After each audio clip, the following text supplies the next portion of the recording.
Waste Management Program king San Fernando, ing akakit ay inspirasyon o ehemplo ning meto nga barangay king Quezon City. Bang apakyapusan iti king karelang lugar. Ay ning balita.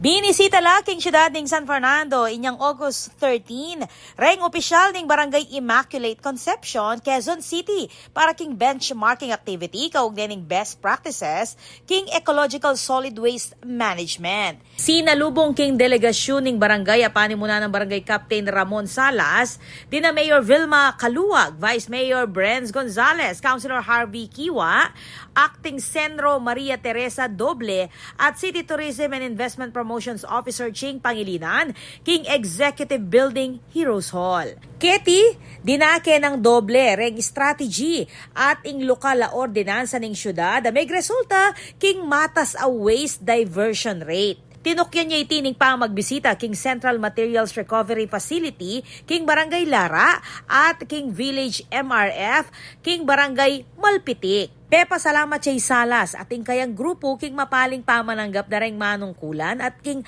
abaluda dikil king pamagmando king basura amalyari dang agawa at apakyapusan king karelang barangay. Ako po, Patricia Mamangon para king News Force Pampanga. Balitang tutuking Balen, susuyo.